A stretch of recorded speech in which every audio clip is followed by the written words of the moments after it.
We have on this panel today, we'll start down here with Wayne. My name's Wayne Sells. Go ahead and tell us a little bit about yourself. I've been in the market doing this for 30 plus years. Been able to work with a lot of very talented people over the years. Got to experience some really great production companies. I've been very, very fortunate to have been able to stay in Ohio and work out of the Midwest. All right. And then Nick Weiss. I am Nick Weiss. I am a cinematographer. I live in Cleveland. That's where I'm based.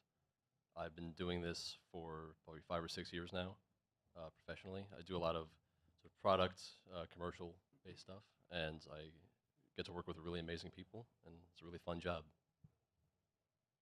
All right, and Ray Rushing. Ray Rushing. I am a cinematographer, DP. I've also been doing this for about 5 or 6 years. I moved down about a year ago from Detroit. A lot of my work's still up there. Commercials and corporate stuff. If you've seen that silly Quicken Loans commercial where the mascots are getting mortgages on their phone, that was me. It's pretty cool.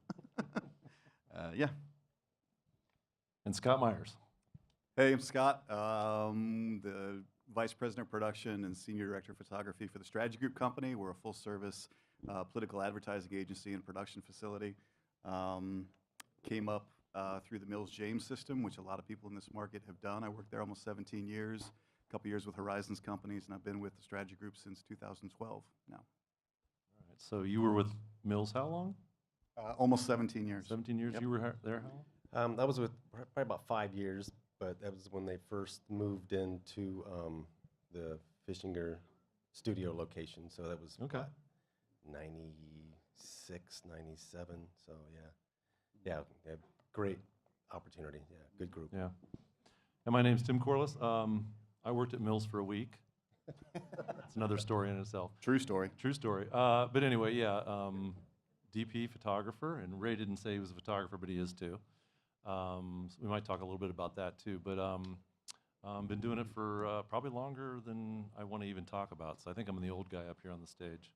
So anyway, let's get started. I did want to ask the audience, how many DPs out there? I know there's others in the room. Quite a few. Gotcha. Okay. And then how many aspiring DPs? A bunch of those too. Yeah? All right. Those of us who are DPs should still say aspiring DPs, right? All right, great. I want to start by asking the audience before we get into anything, is there anything burning in your minds you want to talk about? Do you guys want to talk about more about, these lights are getting me, cameras, lenses, lighting? What do we want to talk about? Do we want to talk about client relationships? Do we want to talk about how we got started? Anybody? Anything? Vertical. Whoa, what did I do? Vertical, really, that's funny. We had a little talk about That's how we feel about vertical. yeah, Yeah. That's how we feel about vertical. Anybody? Yeah, go ahead.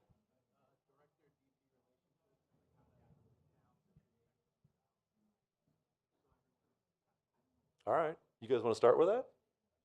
Okay, let's go ahead and start with the director-DP relationship, and sometimes they're the same person. Yeah, and it is. I mean, it depends on the job.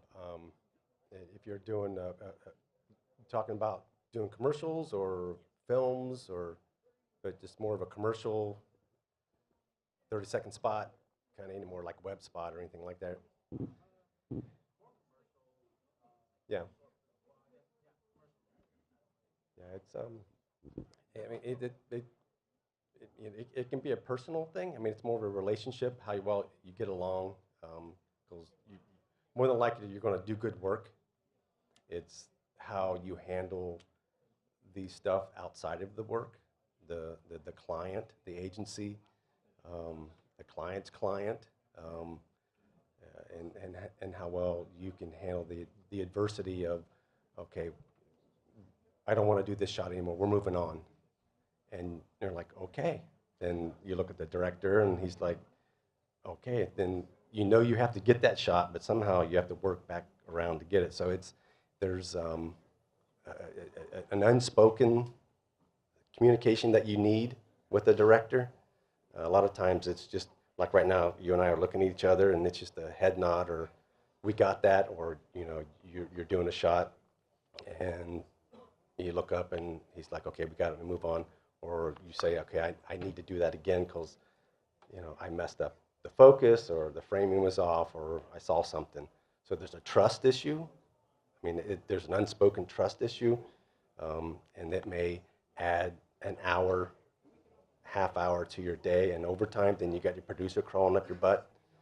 So it's a unique thing that there's to find a handful of directors that you like to work with that trust you and you trust them. So it's a fine line. So. No, it is, and it comes down a lot to trust between you and the director. Sometimes you've worked with the same director for a long time. Sometimes it's someone new, and sometimes it's a director who really has an understanding of the technical aspect of our job, and sometimes it's not at all. A director I work with fairly often used to be a photographer, but still is, and really understands his lenses and his lighting, and our discussions are way different than with someone who just says, I want this scene to look brilliant or scary. That's just me taking that adjective and running with it and turning that into a look, as opposed to this other director I mentioned who says, I think a 35 would look really good in this scene. And I'm like, okay, that's great. That's what we're going to go with. And I can offer my own feedback, but those discussions are different, and all of it is based in trust.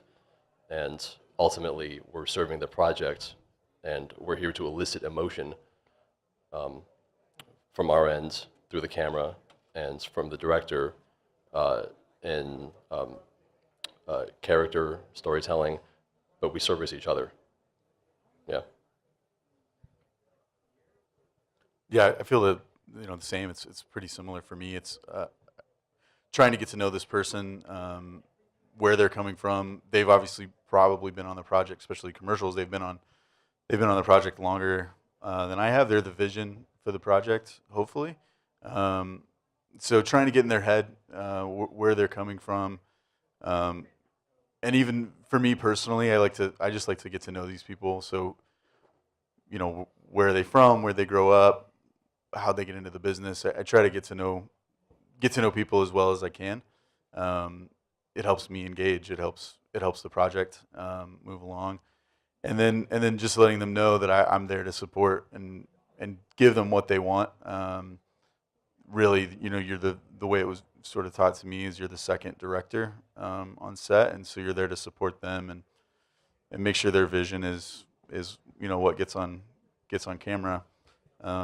So yeah, and then whatever the same stuff these guys said. My work environment's a little bit different because I'm on staff with the company itself. So most of the directors I work with are also on staff, and I know that they rely on me to help them direct the process, which is not always the case. The DP's defined role is to support the director, and very much a tier 2 position, even though you're tier 1 in terms of what's going on technically on set. But in terms of accomplishing the vision, you really are in service to the director. I just know that the way that we work within my company, if I don't provide directorial support and suggestions, then I'm not doing the job to my fullest. And if you've got that relationship, even within a freelance environment with a director that you work with all the time, or that kind of bond, I find that that's usually positively received. But if it's the first time you're working with them, that's probably not a great place to start out with, because you'll be stepping on toes pretty quick. I've noticed so far, Ray has the best mic technique. It's like you bury it there, right? Yep, that's what the beard's Okay. for. That's awesome. It's like Where'd you Velcro learn that that? sticks. That's really good. If it's awkward, I can't do it. Anyway, yeah, all that's good stuff. I might just throw in that, some directors are very visual, and some directors are not. Some directors come from a word. So I've worked with directors who really can't pre-visualize anything, right? Because they're writers, they're word people maybe. And they've actually told me, hey, you got to take this over because I can't see, And then other ones are very visual. So it all depends, but it's basically, as you said, it's a relationship. And the trust factor is huge. And so I know I've been around a long, long time, as a few of us up here have. We've all worked with the same directors, right, for years. And they keep coming back to you or to me or whatever. because of the relationship. So that's the big thing. You're going to find people as you work, I think, that you'll develop these real relationships with. You become a team, really. I see director DP as a team. I mean, you know, when it's at its best. So anyway. All right. Let's go to another question. Since we've started out like that, let's just stay off of cameras a little bit. We'll get to cameras if everybody wants to, for sure, and lenses, lighting, whatever. But I like this one that, Scott, but when you're approached about a project, somebody comes to you to ask about a project, whether it's a director or somebody who's hiring you, whatever, what are the first questions you ask? You know, what do you need to know to do your job? Usually the first thing I ask is to see the script or the treatment. You know, what do we want to do? What's the story? And then just quickly try to get up to speed with the rest of the production team, because obviously there's been writers and producers and a production team that's been put in place to get things moving. I mean, I've worked with Scott quite a bit where, you know, I get a call, it's like, what are you doing next Thursday? Okay, all right, cool. What are we doing? Where are we going? What state we in? So, and then at that point, you just start reacting, and then you know, we'll get the questions of, okay, what equipment do you want? What kind of crew? You know, how you want to execute?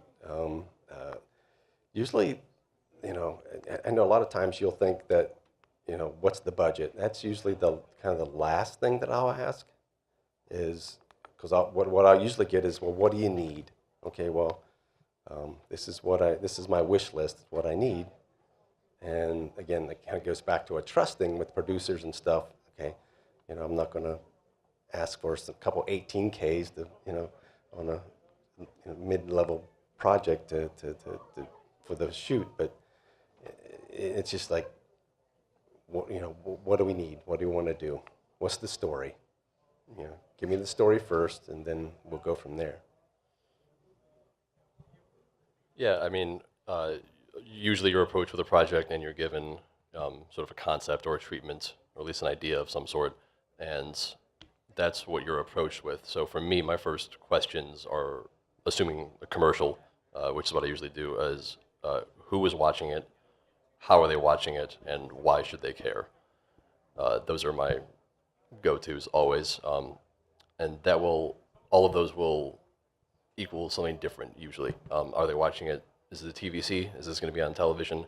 So we're probably constrained to a certain length of time. How are they watching it? Is this like a phone? Is this going to be vertically? Is it YouTube? Is it someone that they're probably going to watch before the YouTube video that they want to be watching, but it's going to block them from doing so? And why should they care? Is it going to be a very emotional ad? Is it going to just drive home the product that you need to buy right this second, please? But yeah, those are my three. Every time it gets stuck. For me, it's a little bit who I'm talking to. Is it the producer? Is it the director? The producer, it tends to be, you know, mostly logistics, when we're shooting and all of those sorts of things, what we're shooting. You know, is it a 30-second spot? Is it for YouTube and all those just logistical things you have to figure out. So if it's the director, though, I just really, mostly once we get some of that out of the way, I just really want to hear them talk about it, as open-ended as possible with as few comments or questions from me. I find it helps, hopefully, that they will open up a little bit, talk about what they're hoping to get from the project, what they're hoping to get from me. That sort of first moment of them sharing, usually there's a lot of really good information that comes out of it, about just kind of where their vision is and where they're hoping to go with this thing. Again, they've probably spent a lot of time already at this point, if there's a treatment and if they were triple bidding and all, you know, they've spent time with this, obviously a lot more than I have at that point. So yeah, that's typically where it starts for me, and then it's, you know, figuring out the budget. You know, where are we at? What have you promised? Can I see the treatment? What have you promised that we're about to do? Because the treatment's it's a contract in a way. I mean, you don't follow it to the T, but That's what we're here to do. Is you've said we can do, some crazy crane shot thing, whatever, and the budget's $50. It's just getting to know where are the problems that are going to arise, and then hopefully getting on the same page expectation wise. So I'm not coming back with, hey, we need a techno crane, and they're like, no, you're crazy, or the 18K has got to come out. It's just getting to know where those sorts of logistical things are, and then timing and how much time we have to prep, and that makes such a huge difference. Yeah, are you available Wednesday, which is the call I got Tuesday this week? Maybe. What are we doing? So yeah, all that stuff factors in for me. Certainly in my role, logistics are key. I find myself also having to wear kind of a producer hat. So budget is a huge deal for me because I have to know, again, what's been sold and then how much of that that's been sold, because we're looking at not just production budgets, we're looking at obviously post-production, we're looking at media buys, and what percentage of that total dollar for that campaign or that issue advocacy is slated for the shoot, because that's basically all that I'm going to be able to touch. So once I know what those parameters are, what that sandbox is, then I can help the producer, director, writer, whoever's kind of in charge of the project, to spend the money the most efficiently to get the best result from that.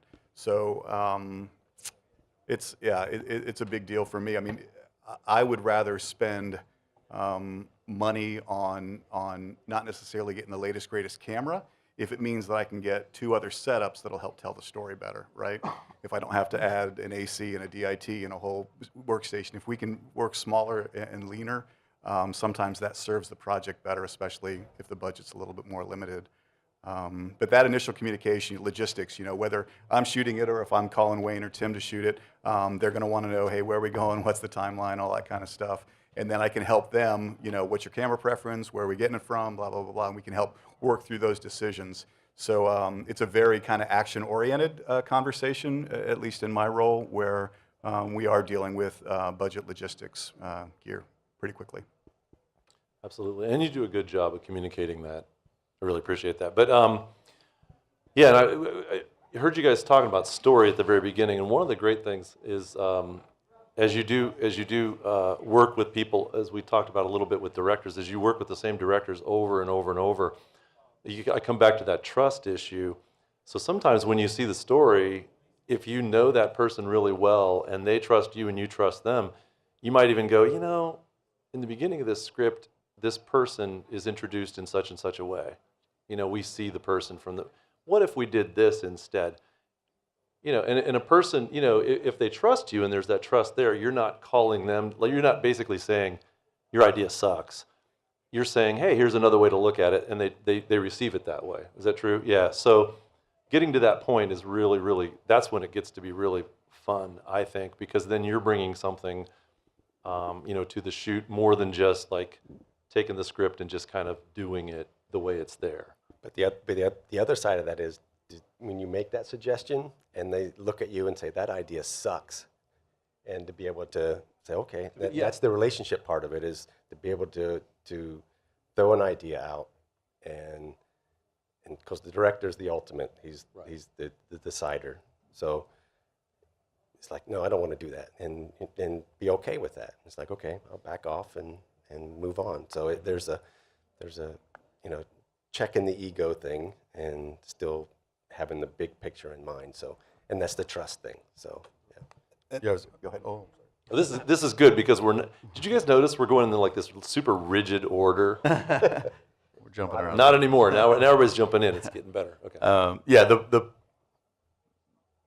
politics of it, I don't mean that in a negative way, but how you navigate things, especially on set.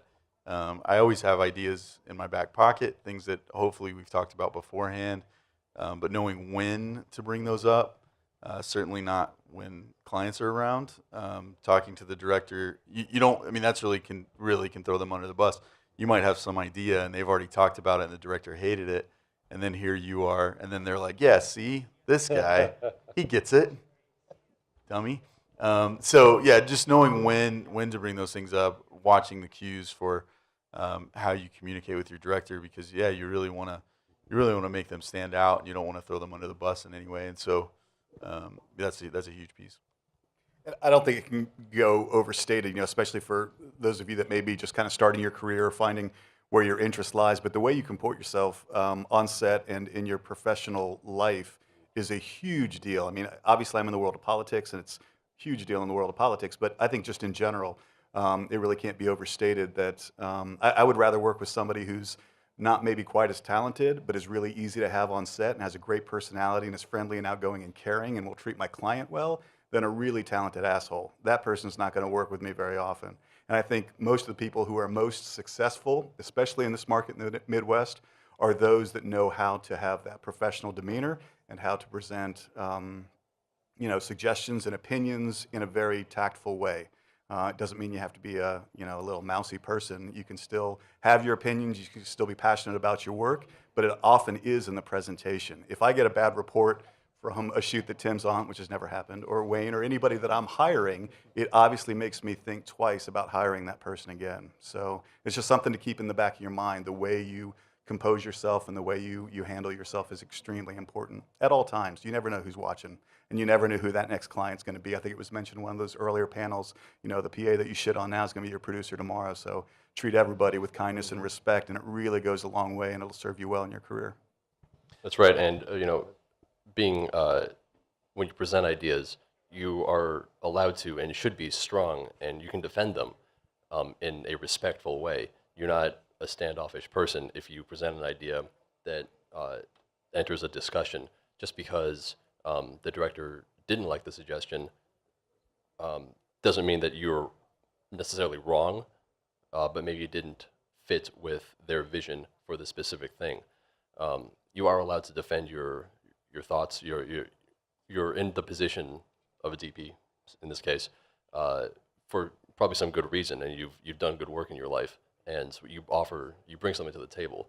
But that doesn't mean you're coming from a disrespectful position. Being strong is important when you're a department head, which is what we are. And just one more thing. I mean, and being a DP too, you set the tone for the crew. It's your gaffer, your grip, your audio guy. I mean, you're responsible for the crew. It's just you keep an eye on them, and if something's going on, you pull them aside, and just say, hey, check them, and don't do this again. I mean, stuff happens, and you deal with it, but you're the leader, and you set the tone. So, don't make a problem for the producer or the director. Once you become a problem, you don't get hired again. Bottom line. So, Absolutely. That stuff follows you. And I always like to say, develop a disarming personality, for whatever that means, I guess. But to me, it means when you meet a person, a lot of times your defenses are up.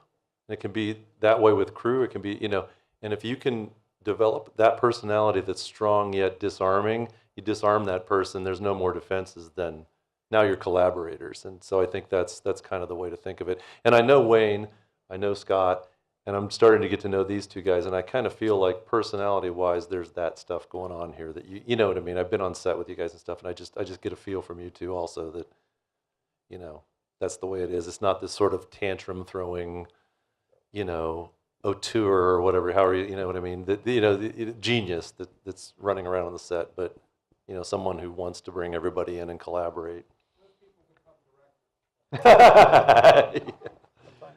Did you have something else to say, Nick? No, and just exactly what you're saying. Before I was, in this position as a DP, I sort of came up through the ranks, as I think we all have, and I've been in positions. I've been a PA. I was a second for a long time, and I've been, on sets where the DP was sort of that guy who would throw things and yell at you.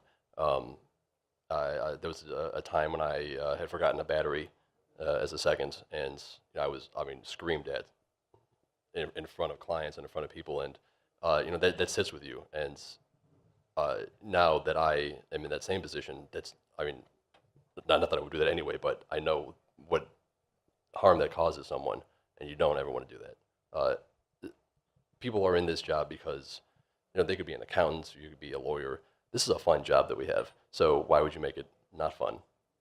Keep it cool. Absolutely. And for those of you who are aspiring or young people that are starting out, I would highly suggest. One of the problems I had was when I became a DP, I kind of came in sideways. I was a photographer for a long time, so I was a little bit older and had some experience, and then came back to Columbus to work at Horizons and was a DP all of a sudden kind of thing there. And I never got to work with other people that much. And so I love to, when Scott calls me to gaff, he doesn't really need me to gaff for some of his shoots. I know that. He just wants to have me on the set. And I like being there because I love being around him. I love watching him work, or Wayne or anybody that I'll do that. I'd love to go gaff or just grip for somebody, just to hang out with them and see because they work so different than me. I mean, I'm not a very good, I get into this position where I can't even come up with words on a set because I think I get visual right brain. I can't do left brain anymore. Scott's one of the best delegators I've ever seen. He'll stand there and just tell you. It's because I don't like to work, so I No, just no, make no. everybody It's not else that do it. he's working, but it's like I can't do. So it's really fun to see how different people work, and there's no right or wrong necessarily. It's just, and it's interesting, and sometimes you pick up stuff that, So, yeah. That's actually another thing just about picking up on stuff. For those of you that think that there is an end place to be as a DP, there never is. You're always learning. I don't care if you've done this 2 years or 32 years. If you're not constantly kind of absorbing the world around you and learning from your environments and learning from the people that you're working with, and hopefully you're having those opportunities to work with different people on a regular basis. But if you're not constantly being influenced by those different environments, you're probably doing something a little bit wrong. So I would encourage all of you to kind of stay open to that learning process for your entire career because, first of all, it makes life a lot more interesting, right, if you're constantly being engaged by something new. And secondly, you are going to learn things all throughout your journey. You can be an expert at something and still not know it all. So. Ain't that the truth? All right. Anything else on client relations, crew relations, kind of before? I'm just watching the clock. I mean, I know everybody wants to talk about, I guess, cameras and lenses and whatnot, but anything else on that stuff? Anybody? No? Good? All right. I'm going to throw out anamorphics because I know a couple people I heard some people talking about anamorphics, and it's very interesting. And I know, Ray, you've shot some stuff. I've done a couple things, one with Scott that was really pretty funny. I call it hillbilly anamorphic. So there's a lot of ways to step into that space. So who wants to start talking about some of their experiences shooting anamorphic? Well, my first experience, it's not anamorphic, but it was, I shot a couple films and for theatrical release, and it was flat. So you had flat and scope. You had 185, 235. Anamorphic is. This was film? This was film, yeah. So you're dealing with film. And then just recently, the last couple of years, I'm just, the anamorphic is coming back, I mean, we went through the whole 4:3 standard def, then the HD with the black bars on the side, and then now I'm seeing anamorphic, and I got black bars on the top and bottom on 16:9. I'm like, where's up with the black bars? But I think anamorphic has a place to fit now with the social media and the web advertising and design. I think anamorphic has a place with the story because you can do so much with it, and just the camera back there is just gorgeous, and the lens, with the composition and the negative space, but just to do it, it doesn't work for me. It has to be. It's a tool like anything else that you have. A really solid 4:3 standard def image in the right story works. So you have to know how to use it, and that's kind of where I'm at right now. I really haven't shot a lot with the anamorphics with the digital. That's probably something I'm going to pursue, just to play around with it and just see what I can get out of it. But I love the look of it. But the presentation for me at this point is still, you're looking at it on the computer screen. It needs to be 3 stories tall, in a theater. But used as the right tool, yeah, it's very powerful. With the right director, the right story, the right script, just just to use it, just to have it, just say you did it. It might win you a couple jobs. Say, hey, let's shoot anamorphic. That's great. It's cool. But in the bigger picture, as a DP, I'm struggling with it. And I love it. Don't get me wrong, but I struggle with it. So that's kind of. Yeah, I think it's I don't know if I would call it a trend necessarily. It's always been a somewhat desirable look, and I think it's for people on the smaller budget side of things. I think it's a instant, injection of cinema, if you will. It just looks like you had more money than you did, but it's been around for it's nothing new. It's been around for a while, and my first job with it was not too long ago. Was with the cook 2 times.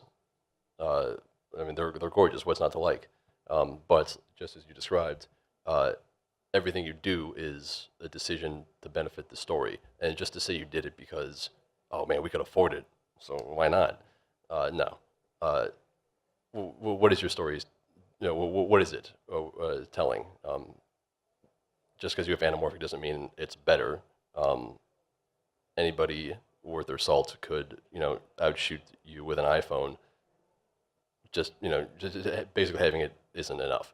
I think what is an interesting trend with anamorphics is combining formats and lensing onto like a 16:9. So say, I think The Last Jedi, for example, you had 65 S35 film as well as spherical and anamorphic, all on the same project, all displayed at the same time. Same with Weiss. I think Weiss mixed S16, S35, spherical and anamorphic, all for the same movie.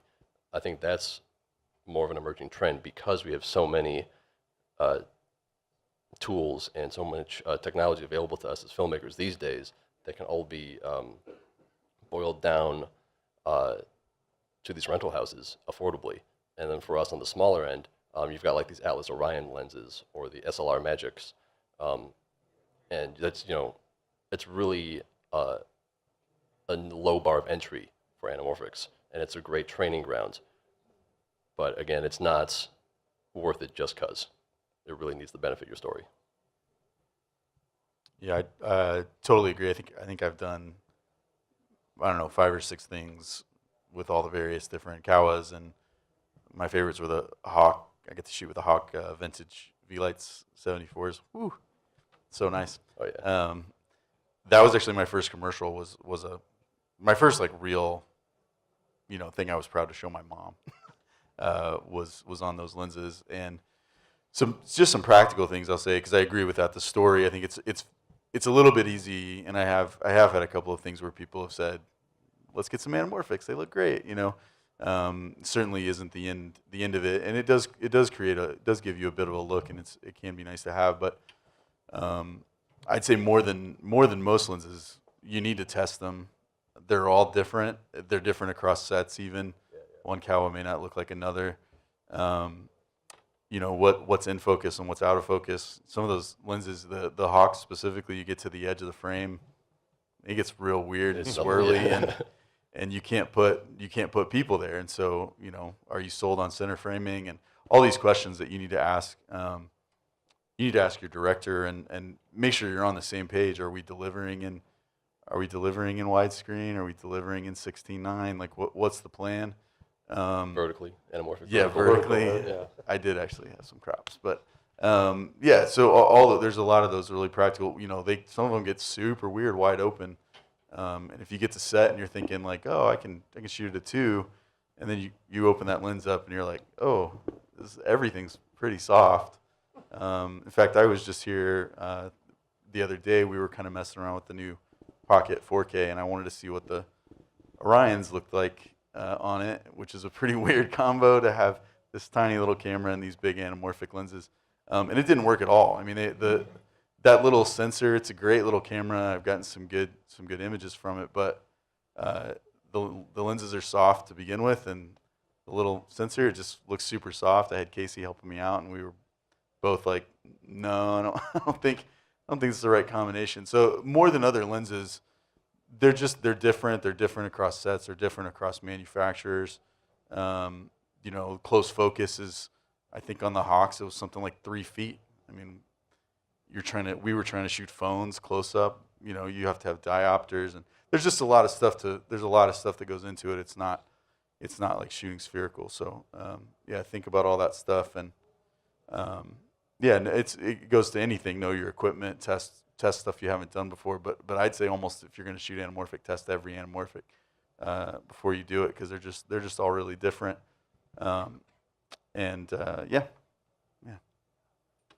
I haven't shot a lot with anamorphics. I did a spot series for AIDS Healthcare Foundation last summer that we shot anamorphics in addition to earlier in the year with Tim when we did our dual focus system, poor man's anamorphic process, which was fun too. But I love the look of them. It's not something that I'm going to have the budget or the access to use all the time, so I don't spend a whole lot of time thinking about it. What I did find fun as a relatively new adopter of this lens technology was we did a final shot, and the whole spot was about a very pregnant wife, and her husband's trying to take her to the medical facility, which they don't know is closed, and so they arrive and it's all closed and shut down. So we're doing this tracking shot at the end to show them basically frantically pounding at the doors. They're trying to get into this now closed medical facility, and there was just something missing. And I was like, man, it didn't have the right feel for an ending. And I mean, it sounds ridiculous, but I turned to my key grip and I said, hey, give me that mag light real quick. So I just did a little flare through that anamorphic lens with the mag light, and everything just kind of came together. And so having those kinds of aha moments that you're not necessarily expecting, but being able to not be afraid to try something like that, as silly as it sounds, I found to be very gratifying, especially in that situation. So I enjoyed the process. I'd love to shoot with anamorphics again. I don't think it's going to happen very often. I love them too. I'm kind of a sucker. Love the blue flares. I love it all. But anyway, yeah. Anamorphic. You need to talk to Scott. He'll help you out. Yeah, right. It's The Orions are it's kind affordable. of the anamorphics to me are very trendy, and they seem to be. It's a little bit like IPAs to me, because IPAs, you guys know how IPAs came to be, right? They had to ship beer from India or from England to India, so they had to put a lot more hops in them to get them there before that. So it was kind of a mistake. It's something that happens. They get this really hoppy beer, and it's an India Pale Ale. I hate them, but anyway, I love anamorphics. But it's a little bit like that. It's trendy. So years ago with film, they had to have a way to squish more onto the 35 mm, get more out of the film. You don't need to do that anymore. But hey, we got 4x3 sensors. Let's do the anamorphic thing. Stretch it back out. So it's awesome, right? So anyway, anybody here shoot with anamorphics? A little bit? Okay. You like them? You love them? You own any? No, that's what we should talk about. You know what? That just started something. Let's get off of anamorphics. Let's go down the road. How many of you guys are owner operator? Now you're a freelancer, freelance, on staff, freelance. What equipment do you guys own? A phone. I just own a phone. Cameras. I got out of the equipment business probably 20 years ago. I mean, the whole market changed. I mean, you had people like Scott and Central Cameras and camera department and stuff like that. And it was changing so fast. I mean, for a while there, there was a new camera every 6 months. And so many options. And there was back in, when it was with Mills James, you bought an Icky, a tube camera. 20 years, or Yeah. 10 years. And they'd spent $70,000, $80,000 on that camera. And there was a workhorse. There was an investment. Now it's just, there's just no way. So you have so many resources now and flexibility. Again, back to budget, story, what's right for the job. I gave up that a long time ago. My accountant hates me, but the last camera I truly felt was an extension of me was the Betacam. Because ever since then, it's been this camera, that camera, this, and you never get really, yeah. Nick, what do you own? I own a Sony A7S II, and it's really just some casual, stuff. I use it mostly as a viewfinder on location scouts. That's kind of my thing because it's I got the crop. I can mount it one-handed. It's easy. I can put a Teradek on it, and the director can walk around behind me with a monitor and see what we're going to shoot. That's really it, though. A couple lenses for that. It's not worth it to me to invest in a camera at this point because, like we were talking about, they change so often. And client wants change so often. There's always a buzzword: 4K, 8K, dual native ISO. The clients want to be on a set that can say that they are around a camera that does that buzzword thing. So to invest so much money in an Epic W, only to be told by a client that, we got to deliver an 8K, do you? But it's not worth it. Lenses make more sense of an investment because they last longer, and you can rent those to your production over a longer period of time. But that's a big investment, especially for something that's worth it. And if you want something, a little more characteristics, like K35s, that's still, it was like a 50 grand investment these days. So to get something that isn't just a CP2 set, which I wouldn't want to do, it isn't worth it to me when you have offerings from Ohio HD, for example, for what, like an 18th of the cost? Seriously. Yeah. Yeah, I don't really own much. I don't own I own a Fuji X-T2. That's mostly for Instagram though, to be honest. And it comes on set with me for scouting and all that sort of stuff. And the things I spent some money on, I bought a really nice monitor, small HD monitor. That was expensive, and sometimes I regret, but no, it's a great monitor. That's probably the biggest thing that I own that's been super useful. There's just too many options out there. There's too much equipment available for affordable prices. I didn't want to get locked into this is the camera I own, so this is what we're going to shoot on. I have too many friends that own equipment that ends up on set for free. And that's just not something if I'm not going to make money off of it, it just doesn't make sense to me, that I'm going to be, owning equipment that either I'm not using or I'm throwing in, when everything's available. And I want to choose what I'm going to shoot, for that project. And at the end of the day, if it's not going to make me money and it's just going to be something that's sitting there, it just doesn't make sense. It doesn't make sense to own something for me. So we will rent cameras as needed. We also have what I call our 90% camera, which is now more like our 75% camera. So it's a Sony F3 that we can take out on a lot of jobs. And what I find too is it's not necessarily about the technology; it's about who's using it, right? So even a very old camera at this point, like the Sony F3, it still makes remarkable images, especially if you pair it with the right glass. So I'm shooting with a Cabrio 19-90, and we're making great images with it still. So especially as a staff person with a company, it's kind of the if it ain't broke, don't fix it. But certainly if the budget allows, or if there's a reason to shoot anamorphic, like in this AHF spot that we did last summer, or if there's a reason to get an Alexa on there or a full frame camera, we'll certainly do that. But if it's something that I need to grab and be in Alabama tomorrow to shoot a quick talking head, then almost any HD camera will really do that. Scott, are you watching? Because that was a good, there we go. Scott, are you watching? We basically said, don't own, rent. So that's a plug for Ohio HD right there. So he ought to be feeling pretty good about that. Anyway, so I think that's really interesting, though, that, the whole owner-operator that none of us really, I own a couple GH5s.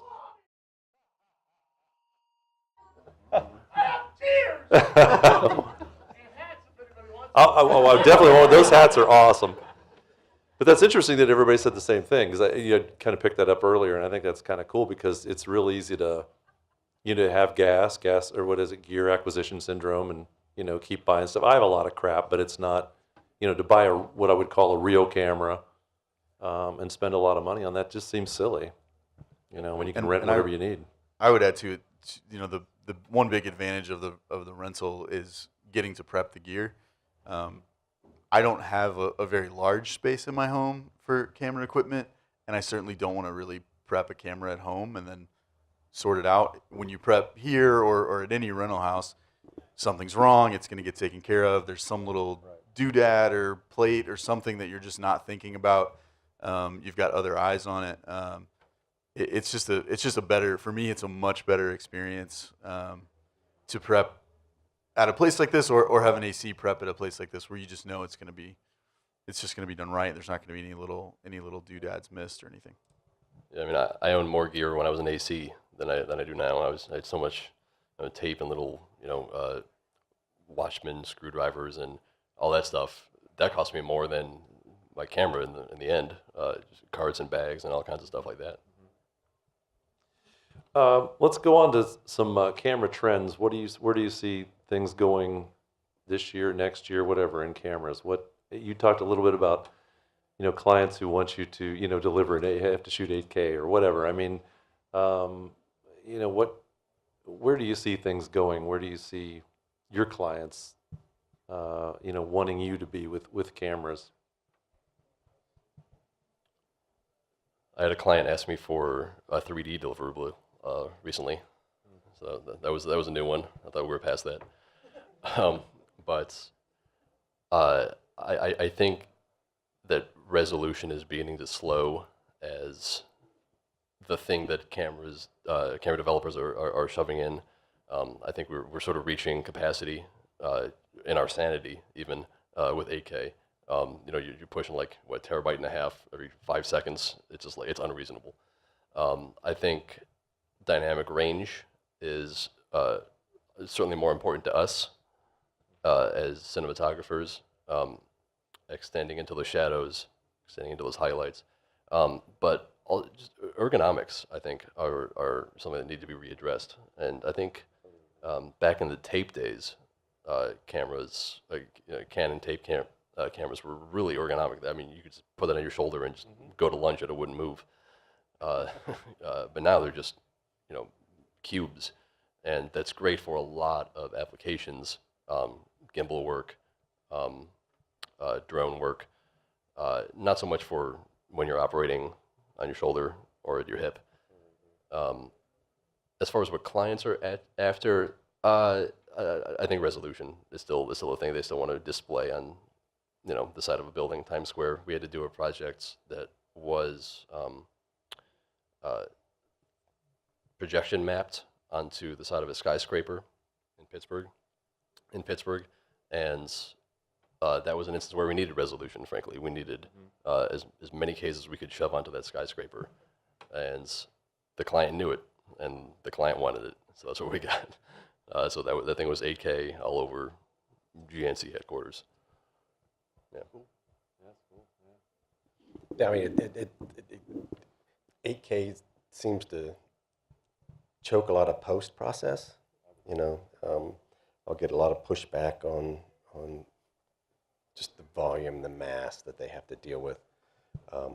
But if it's a project where you need to, if you're going to be doing a lot of push-ins or repositioning your frame, that comes in handy. Other than that, anymore, I've been shying away from it. I mean, it's, I'll mention 8K to a client. Last week, it's like, no, I don't want to do that. No. Yeah, I mean, because it's just the sheer volume of the post, and they don't know how to deal with it. It actually had a couple projects where it became a problem. They ended up editing on their small little laptop in their apartment in New York, and they're like, what's going on? It's choking. So it's and that was, part of it was my fault because I was pushing it on them. It was the new toy, it was the buzz phrase, it was something that, let's shoot 8K, it'd be awesome. And in the long run, it became a hindrance to the project in the long run. So I learned from that to listen to, what it's going to end up being, where it's going to go, and to know who's going to be working on it, and just be sensitive to okay, well, let's just shoot it on a FS7. I mean, that's going to do just as good as anything else. So that's the ego check for me was, let's don't throw all this high-tech stuff at it. Let's put the right equipment for what's going to get it done in the right amount of time. It's going to end up on the web. Yeah, yeah. So it's not going to be projected on a big wall or something. So, but yeah, I mean, projects like that, yeah, it's perfect for it. But yeah, it's being sensitive. You got to be sensitive. You got to listen. That's the tough thing. Even been doing this for 30 years. It's the tough thing is to, when you're on a call, listen to what the client is saying to you, what they want. So that's the bottom line. Yeah. Go ahead. Oh, sorry. Yeah, I've been pretty lucky to almost always get to choose what we shoot on, and just rarely is that something over 4K. I mean, if I could just shoot on the Alexa forever, Yeah. and I've never had somebody later come back and say that it didn't have enough pixels. I don't. It doesn't really totally make sense to me, other than like some VFX things I've done where there's been a need for like a lot of keying, and they're going to add a lot of stuff in and they want extra pixels. But more often than not, lately, I think just this last year, I've actually been hearing more people request not to shoot 8K. Yeah. I think there's a lot more clients now that are editing in house, and what are they going to do with it? And I think that's been a big, especially a post house knows how to handle that. They'll have machines that can do it, or they certainly understand that they need a transcode.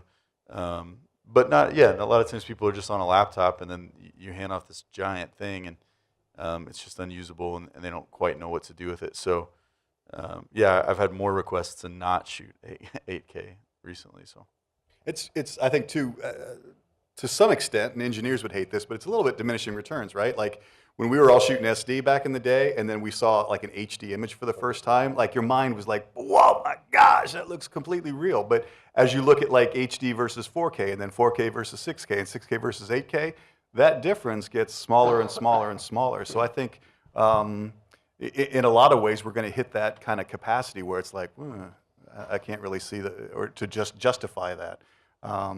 Except in specialty applications. Obviously, Right. distribution and where that's going to be seen is it's a huge deal. I mean, that might determine exactly the gear that you're going to order for that job, just in the way it's going to be displayed.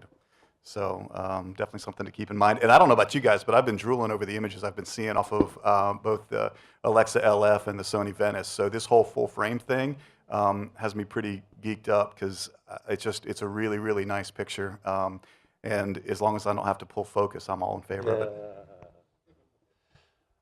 Yeah, I agree with Nick on the, what I'd like to see as a trend is ergonomics. I mean, that's the big thing. Like I said a while ago, the last camera I really felt one with was the Betacam, and that was an ergonomic, it was great. Yeah, It you could became put your part of eye it. in the eyepiece. I mean, that's with Yeah. the camera back there. I mean, Yeah, I took my yeah. glasses off, I put my eye in the eyepiece, and I could dial it in, I could see Right. it. So I do miss that. So Yeah, and they've made strides, and I think things are better. So that's what I'd like to see, that, improvements in that area more than I care about resolution too. But as you said, for VFX and stuff like that, you may need it. You mentioned full frame. Anybody else want to talk about full frame and important, not important? I haven't really shot full frame personally. I think it looks amazing. I think I saw my first commercial actually. I think it was just on my phone, and I figured out who shot it and how they shot it somehow. And yeah, it looks really different. It's super cool. I'd love to do it. I haven't had the opportunity. So Yeah, I think it's really not necessarily new look. I mean, for us coming from like the 5D days and the A7S, back when I was doing that, when I thought of a 50, I think of a 50 on a full frame sensor. Only when I became more professional did S35 become more of a standard. So I think it's a really nice look. You get a shallower image. You get, in my opinion, a field of view that's closer to our own perception, our own eyes. I think a full frame is closer to what we actually see than S35 in certain applications. I think it's cool. I don't think it will replace S35 as a standard anytime soon or at all. But I think it's as we keep saying this, it's another tool. It's another paintbrush for the cinematographer to use. And as I said earlier, to mix with other mediums, mix with other lenses. And the 5D is why we call it full frame. Exactly right, yeah. I mean, that's probably the biggest challenge is a lot of times with the shallow depth of field on that is you'll get a director say, well, I want more in focus. Yeah. Okay, I need 20,000 watts more of light to do that. Right. And to stop down to a 5, 6, or an 8 to get you 3 inches more in focus. And like, we can't do that. So, so that's the challenge. So that's the tool is, especially, shooting tabletop food and stuff. I've had Kevin look at me and goes, well, I need to see the back of the bun. And it's like, okay. And that was with the Red 8K and stuff. But it's those dynamics that come into play, knowing with the tool that you have. So it's I'm still on the fence with it. I mean, anamorphic, yeah, great. It's a beautiful camera. So we'll see what happens this year. I don't know if it's going to be a trend. So it'll be interesting to see where it goes. Yeah, and it's application based, maybe beauty or fashion. I think it could play really well there. Whereas it's just as you said, tabletop products. Yeah. No, logically or logistically, it won't make sense. If you got to be a T22 just to like get 5 inches of depth of field, it's not realistic. As far as sensors, you talked about dynamic range a little bit. Obviously we can continue to improve that, but I don't know. I sit at home and I watch Netflix, and even with Netflix compression, I'm like, how much cleaner and prettier can these images get? And do we want them to be? I don't know. It almost looks, at times it looks a little more clinical than, I grew up watching, from film cameras, so I don't know. But that's a matter of, but like you're shooting food, tabletop, whatever, that's got to be like super crisp and super, the sharpness and all that stuff is, so it's all dependent on what you're shooting and what it's used for. What about lighting? Oh, did you want to say one more? I was going to say, I think some of that's the anamorphic thing or filtration. Mm-hmm. That's a conversation I'm having with directors quite a bit, to take the edge off of digital, to soften it. It's something people are interested in doing anyway, because yeah, you're right. Sometimes it looks too good. It looks too crisp and clean. So go ahead and talk a little bit about that, because that was one of the things you asked about too, or it was on the sheet, little cheat sheet. What are you doing for filtration? Are you using any of you guys? I'm shooting without it, but most common for me is probably black Pro Mist, or I forget which one we tried out the last time, but Pro Mist is black Pro Mist is most common. An eighth or maybe up to a quarter. Yeah. Usually we'll have 2 or 3. It just depends on what you're shooting. Sometimes the highlights can get a little crazy, and then which lens you're pairing it with. It can really go over the top pretty quickly. I think the cheat sheet even said something about it can be done in post or something, and that's true to some degree, but it's kind of goes to the whole reframing thing as well with shooting 8K, and then they can punch in later. It's a little bit like, well, what am I doing here? Can I just frame the shot for you? If we put the filtration on, it's on. It's easy to put on later. It's real hard to take off. So I love being able to make those choices and make an image the way I want. So yeah, more often than not, I typically do have something like that on. Yeah, I mean, filtration, it's back from shooting film. I mean, there was a certain ratio that you did. If you were on a long lens, you went with a lighter filtration. On a wider lens, you went a little heavier. And it was just to take the edge off, give it a little bit more of an organic look to it. I'm the same way. I like black Pro Mist or Glimmer Glass or something. Just something little, but then you have to protect, make sure you don't get flares and all that stuff. But post filtration, if I got somebody who knows what they're doing, it knows the subtleties, because it's subtle. I mean, if you notice it, then you've messed up. I mean, if you've drawn attention to it, then you haven't done it right. So that's the trick with filtration. and there's, not shooting with filtration is, again, it's a story element. I mean, you want it to be sharp, crisp, then yeah, you don't shoot with it. Back when we used to, shoot film and transfer to SD, down at transfer division in Cincinnati, they had a Bosch machine, and we used to stretch nets over the pickup lens, and you did it in post there. So, and I think the Arri primes back there, they have the magnetic nets in the back. Those, we used to do that with film lenses. We'd stretch stockings. I still have a bag at home of just women's hosiery. Yeah. Sorry, honey. Yeah. But That's not but yeah, all and you use those. and there was an art to it. You had, Yeah. you would have an AC that would do rubber cement, and you would stick it to the back, and so there was quite the craft that kind of got lost. And now it's like, well, just do it in post. No. Well, before we get to Vaseline on UV lenses, did you have you have a favorite filter? Yeah, I have a glimmer glass. I've got soft effects, black pro mist. I mean, I shoot people a lot, so again, just giving them a little bit of extra TV readiness, I find is very helpful, especially if we're shooting women. They tend Well, to be you're a in little politics, bit more. which is Hollywood for ugly people. Yeah, sometimes, but women tend to be a little bit more critical about the way they are, at least that's been in my experience, about the way they are presented on camera. So you definitely have to take time to make sure that they feel taken care of. And that's where sometimes it is just a little bit of a dog and pony, where if they know you're adding filtration, even if they can't see the effects really on the monitor, they feel better about the process, they're more comfortable in front of the lens, and then the shoot goes better, and they feel more natural and more comfortable. So sometimes, not to say that we're pulling the wool over anybody's eyes, but sometimes the process of what you're doing is as important as the result that you're getting, and making your client feel comfortable with the process, which leads to, okay, I did hire an expert, they know what they're doing, they're taking care of me. It's often very important, yeah. I don't know how this is coming up on an hour, I guess, but do we have any questions from the audience? Yeah, go ahead.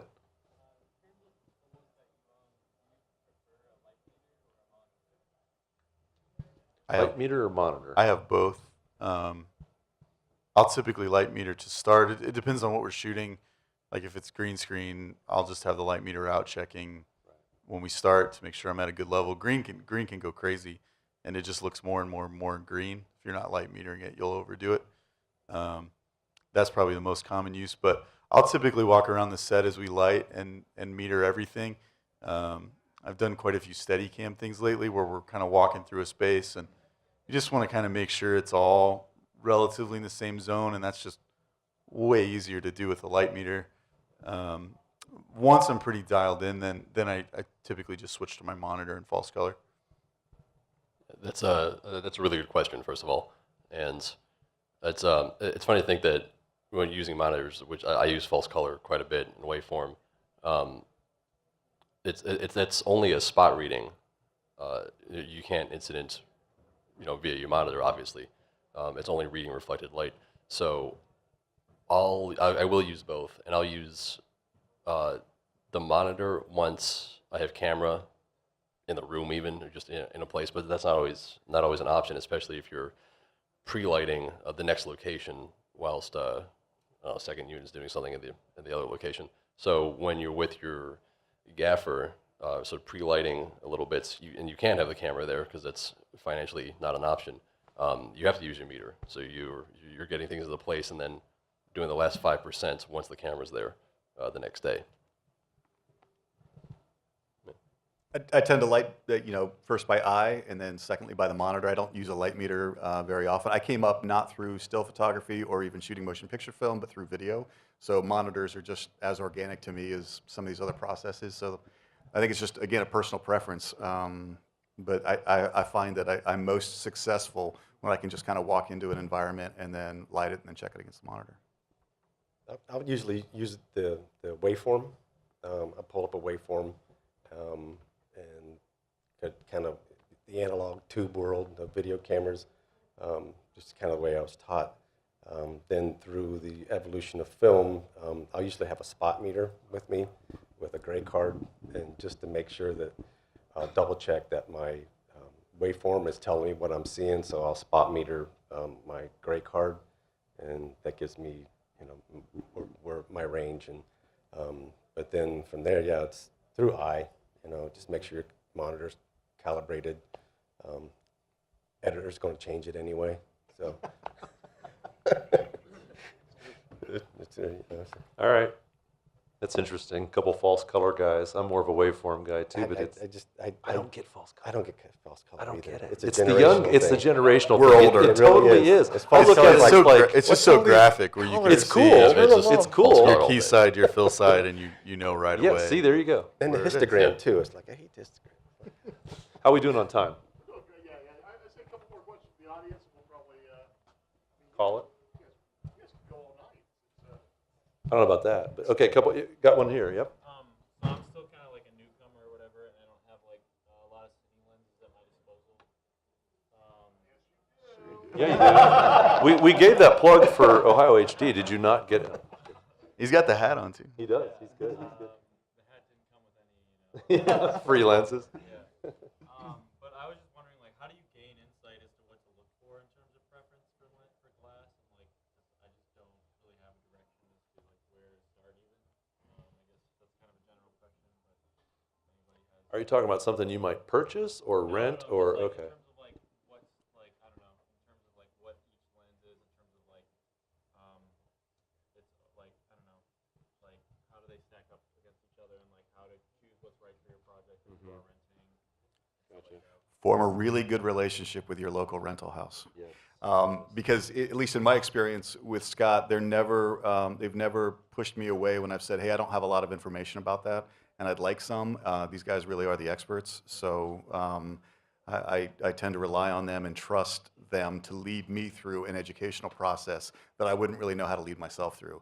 So, filmmaking, all of filmmaking is a collaborative effort, but that goes down to prepping and to deciding and to education as well. So I would highly recommend that. And when they're available, I think you're amenable for future clients to come in and play, and you can actually do some testing and decide what you like and decide what you think you want that effect to be. Yeah, any of the younger guys here, any of the guys that don't have a relationship with us, or any rental house. I mean, if you're not in this market, wherever you're at, form a relationship with the rental house. Come over, knock on the door, play with, say, hey, I'd love to take a look at these lenses. I mean, bring your camera and we'll put our lenses on your camera. We can put our lenses on our cameras. We can put them up side by side. Like, that's part of and that's the reason why we do this. I mean, like we want to get you guys in the door. If you have a standoff relationship with us, or you're afraid to approach us, or you're afraid to come in the front door and ask questions, we lose, you lose. So come in the front door, ask our questions. We love to get the questions. Like, if you're trying to figure out how to pull off a specific shot, I mean, like ask us. We may have a piece of gear that you can't find on the website, or it's like, oh yeah, we did this last week, and we did this rig with this, and we put this together, and we love to solve problems. I mean, that's what we're here. We solve problems. I mean, we're not just here. If you wanted to rent gear, go to Lens Rentals, or borrow lenses, or any of those places, and go rent your gear. And I don't know, they used to save you money. I'm not even sure if they save you any money anymore because they a la carte everything. But if you want to develop your craft, build a relationship with a rental house where we can give something back to you. And you can come here and we can have a dialogue, and we can help you build a career and pay back into you. All right. Shameless plug over. Thanks. And just to add to what they were saying, I mean, there's such a variety of lenses. Yeah, you got your primes, you got your high-end primes. I mean, your budget will come into play, and then you can negotiate. But sometimes primes aren't the answer. I mean, my favorite set of variable lens or variable zooms are the Sigmas here. It's just, I like to be able to have the ability to, set a shot up and just pop in a little bit without having to pick up the camera, move in 5 feet, and refocus and take 10 minutes, 15 minutes out of the day. But it will depend on what your shoot is. I mean, sometimes a zoom works and they've got plenty of options, but sometimes you have the ability to get a nice, pretty prime and just set it up and just go that way or put it on a dolly or whatever. But and that's what Scott was saying. Just come in and play, and it's personal preference. I mean, you're going to like something. That's the cool thing about it is we're all different, but it's we all want to make pretty pictures. Yeah, and just to dive back into that, I mean, like, it's not just an offer to the younger DP, to the younger cinematographer. All of these guys come in here and play with lenses. All right, all of these guys put a lens combination up for this camera or this camera or this camera, and then maybe they'll take it into post and do some tests on that. But it's like, you know, it's so subjective what we do. You know, there's no right or wrong answer. You know, like it's just this answer or that answer. You know, and it's like it's whatever's right for you. So, you know, these guys, I mean, like, you know, we're all old friends. I mean, you know, we know each other. We've known each other for years. I mean, like, and you know, like we bounce each other's idea. You know, and we want to bring you into that family of folks. I mean, so you know, we can get your input on stuff too. So that's Now I've got a tear in my eye. oh, I know. It's so. It's a beautiful thing, Scott. I'm so drunk. Hello, my name is Scott Handel. I think one of the first things I said when we got up here, I talked about coming in, I don't know, it was a couple of weeks ago. I don't know if you were here, but Casey helped me and David helped me. We had a crazy idea. Let's see what the Atlas Orion anamorphics look like on the new Blackmagic Pocket 4K. It's a pretty dumb thing to do, but we were just trying stuff out, and I learned a ton. I'd never shoot that, and I learned that. I think if I had, you know, just swung in and grabbed them, or I don't know if you can rent those online, maybe you can, but we were here for less than an hour and learned a ton about what that camera could do and how soft those lenses are. And yeah, that's the biggest thing. When I was very first starting out, one thing I did do was I had a bunch of Vimeo searches saved of like Alexa, Kawa, Alexa, and that certainly doesn't replace coming in, but it gave me a sense. And so I watched a ton of stuff. So many people do lens tests and post them online. You don't have control over what, you know, how they lit it and all these other things that are a problem. But there's a lot of stuff you can watch online, at least get a sense of it. I used to you know, once a week just go through all my searches and see who had posted new stuff and what people were doing with cameras. Like, I don't really do it too much anymore, but Well, it gives you a place to start. You see something you like, and then, yeah, I want to look at this, and this, you know. So, yeah. Yeah. And to, I think, answer your question a little more directly, it's lens testing is, I mean, as far as I'm concerned, a vital part of what we do as cinematographers, and looking for characteristics in a lens, you know, a super speed versus an ultra prime versus a master prime, why this one versus that one. And to me, it's important to put each focal length on the camera and see what it looks like, and just take those notes. And maybe you don't do that for every project, or maybe you're skilled enough or experienced enough with a super speed to just know what it looks like and not need to do that again. But I remember I was, some time ago, I was not super familiar with the Phantom, and I had a project coming up that was Phantom, and I came in and I asked Scott, and he set up a scene for me. It was great. We had the Ultra Primes and the Phantom, and I just showed up just expecting to get the camera, just to pop a lens on and take a look. Set a whole scene up for me. He lit it too, and it was great. Lighting may have not been too good, but you know, he relit everything. Subjective. But no, man, I appreciate that. But probably got time for one more, and then we gotta wrap it up. All right, and then these guys will be around. Oh, boy, there's a bunch. I don't know. How do we pick, Scott? I don't know how do you pick. Wrestling? Who wants to wrestle for it? All right, you've had your hand up. Your endurance got you.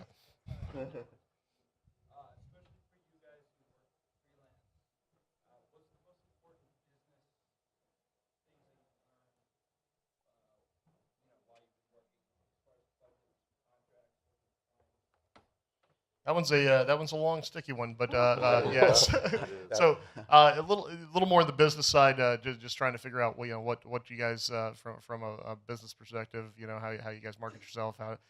This one might be an offline. We're kind of pressed for time.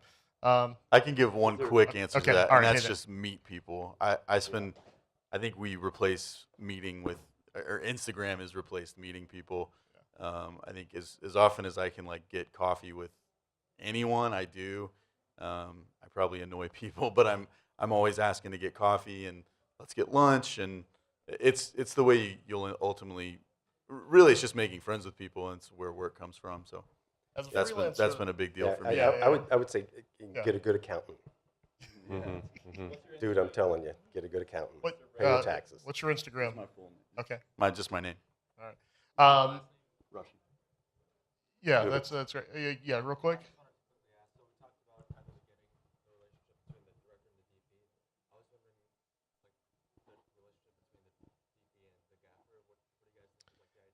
Yeah. So the relationship between the DP and a gaffer. What's your ideal relationship, or how does that work for you? Yeah, I mean, to me, it's stronger than the director. I mean, the gaffers, you're the one that's asking him to go through hell. You know, you're saying I want to do this, and they're the one that's going to put in the 12 to 15 hour day. They got to load the truck, they got to unload the truck, they got to power up what you asked to do. So it's again, it's a trust, it's a respect, and to listen to their ideas, because you're not going to have all the ideas. You surround yourself with people who have good ideas. I mean, and listen to them. And when you use an idea that they have, you acknowledge them in front of everybody. Right. You give them their props. Yeah. You know, and that tell you that they'll go through hell or high water for you. Yeah. And those are the ones you want to find. And there's some good ones around town. And if there's a good gaffer, you don't tell them everything to do. I don't. Yeah. I'm like, yeah, I just tell them what I want. Yep. Something soft from here, you know, what I'm basic. Let and them I get kind of to it, let yeah. them do it because that's an art form too. I mean, that's what they do. They don't want to be told where to put the light and spike where the stand goes and everything. They want to do what they do. It's their craft. Yeah, no, that's exactly right. The gaffer that I work with most often, Matthias, he, we have such a shorthand. It's I want something big and soft, something cutty and hard over there, and I go back to solving other problems because I know that he can solve all that and do exactly what I want with 99% accuracy, and that's where that trust. Trust is everything. There are a few things I think in a production day that'll kill your day faster than a contentious relationship with your gaffer. Because if you guys aren't getting along, you're not going to do anything that day. So it is a very fostering relationship that you're looking for there. One more question, because in the interest of this is like a bunch of dudes, and there was a young woman over here who had a question, and I just want to hear a female voice, if that's all right. Go ahead. Yeah, go women. Go women. Yeah.